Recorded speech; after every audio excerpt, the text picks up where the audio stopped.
Good morning internet. आज बात करेंगे पाइथन पांडास के बारे में। सबसे पहले ये जान लेते हैं कि पांडा नहीं कहते हैं, पांडास कहते हैं, क्योंकि कई बार स्टूडेंट और कई लोगों में ऐसी दिक्कत आ जाती है कि पांडा ही यूज़ करते हैं, कई जगह लाइब्रेरी को पांडा लिख देते हैं, इस वजह से एरर आते हैं और एग्ज़ाम में भी दिक्कत होती है। तो हमेशा याद रखिए ये पांडास है, ना कि पांडा है। आइए जानते हैं कि इसका यूज़ क्या है, क्यों इसको यूज़ करते हैं और कब यूज़ करते हैं, किस तरीके से यूज़ करते हैं। तो सबसे पहली चीज़ आपने सुनी होगी डेटा साइंस।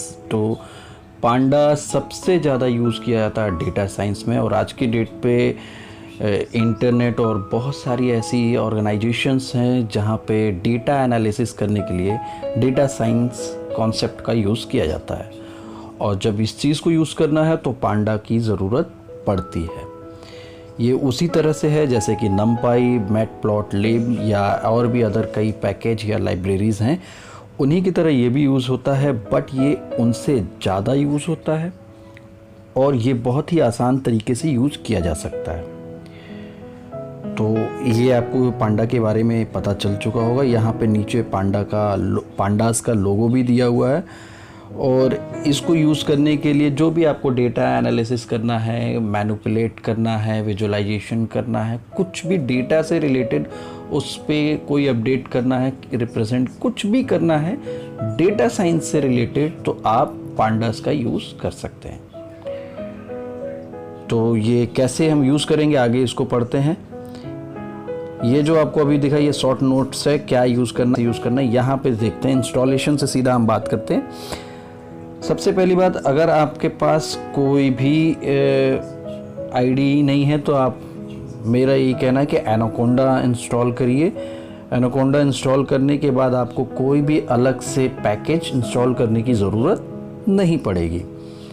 और अगर आपने एनाकोंडा इंस्टॉल कर लिया तो अपना प्रोग्राम जब लिखना शुरू करेंगे तो आपको इंपोर्ट पांडा एसपीडी, यानी कि आपको ये लाइन लिखना कंपलसरी है। आगे ये लाइन क्या करती है आगे मैं आपको समझाऊंगा।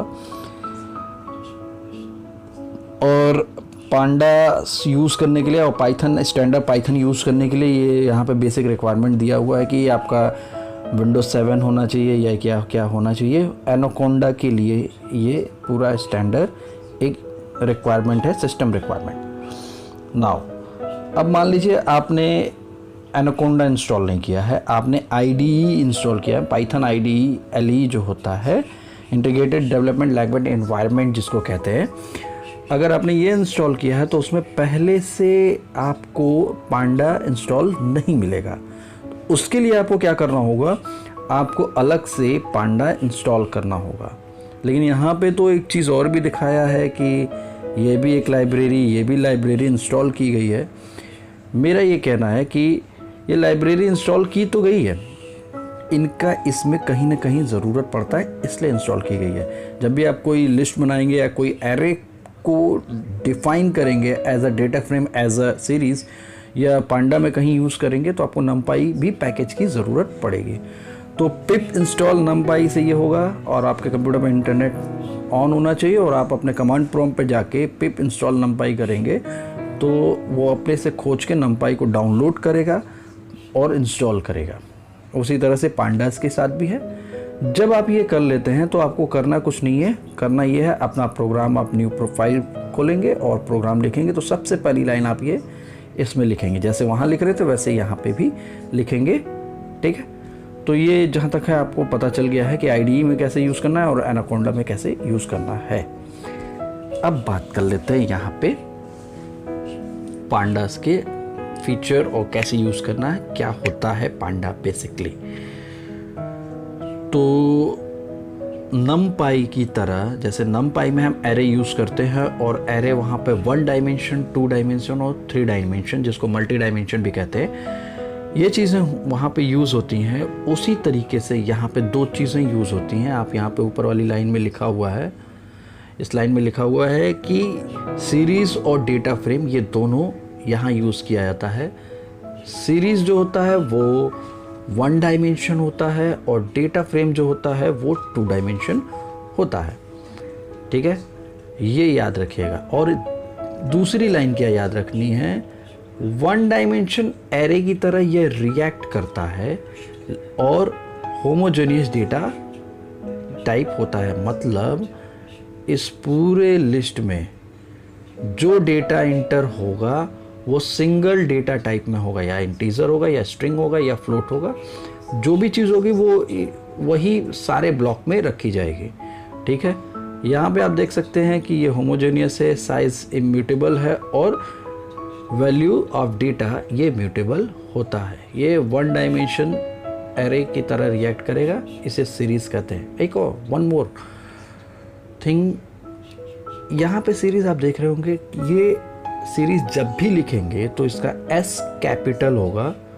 उसी तरीके से जब हम डेटा फ्रेम लिखेंगे तो यहाँ पे भी इसका डी और एफ कैपिटल होगा। क्यों होगा ये मैं आपको आगे समझा दूंगा। तो सीरीज समझ में आ गया। अब डेटा फ्रेम के बारे में बात कर लेते हैं। डेटा फ्रेम में भी एक बहुत इंपॉर्टेंट चीज़ है जिसको नोट करने लायक है।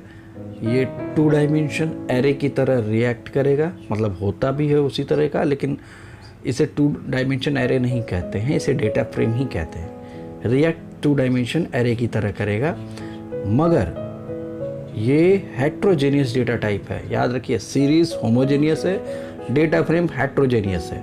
ठीक, और इसका साइज और डेटा म्यूटेबल होता है। अब जरा यहाँ पे एक चीज़ समझ लीजिए,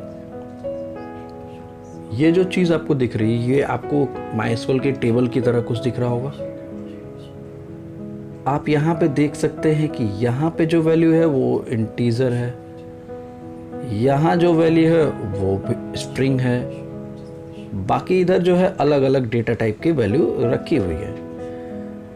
तो इस वजह से एक पूरे ब्लॉक, एक डेटा फ्रेम में अलग अलग टाइप के डेटा वैल्यू रखी गई है, और ये सारी वैल्यू किसी एक वेरिएबल में होगा। मान लीजिए ये नाम का वेरिएबल है, तो एक ये जो वेरिएबल है इसका ब्लॉक तो बहुत छोटा होगा और इसमें ये पूरा डेटा जाके सेव हो गया।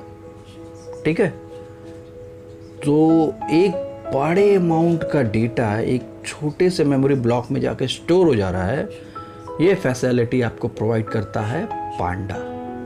ठीक, समझ में आ रहा है। और उसके बाद हम इसमें एनालिसिस कर सकते हैं, मैनिपुलेशन कर सकते हैं, कुछ अपडेट्स कर सकते हैं, बहुत सारी चीज़ें कर सकते हैं। ठीक, यहाँ पे आप देख लीजिए, ये होमोजेनियस है और ये हेट्रोजेनियस है। यहाँ पे एक ही तरह के डेटा रखे गए हैं और यहाँ पे अलग अलग टाइप के डेटा रखे गए हैं।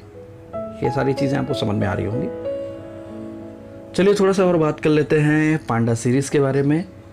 इसके बाद आगे हम और भी चीज़ें पढ़ेंगे, पहले इसको देख लेते हैं। तो पांडा सीरीज़ में सबसे पहली चीज़ हमको ये पढ़नी है कि ये क्या करता है, कैसे यूज़ होता है। तो सबसे पहला मैंने आपको बता दिया है कि पांडा में जो सीरीज़ है उसका पहला वर्ड कैपिटल होगा। इसके अंदर कोई डेटा, इंडेक्स, टाइप, कॉपी, ये सारी चीज़ें हो सकती हैं, लेकिन सबसे इम्पॉर्टेंट चीज़ क्या है, इसमें कोई integer value, string value, float value या पाइथन ऑब्जेक्ट भी यूज़ हो सकता है। पाइथन ऑब्जेक्ट का मतलब, मान लीजिए आपने यहाँ पे कोई वेरिएबल रख दिया, तो वो वेरिएबल पाइथन में ही बना होगा, तो वो पाइथन का ऑब्जेक्ट कहलाएगा। ठीक है, आगे आप प्रोग्राम में समझ जाएंगे जब वो चीज़ें बना बना के दिखाई जाएगी। एक और लाइन आप यहाँ पे देख लीजिए, यहाँ लिखा हुआ series can be created using constructor. तो सबसे बड़ी बात यह है कि कंस्ट्रक्टर क्या होता है ये समझना होगा। तो कंस्ट्रक्टर का मतलब ये होता है, जब हम ऑब्जेक्ट ओरिएंटेड प्रोग्रामिंग में कोई क्लास बनाते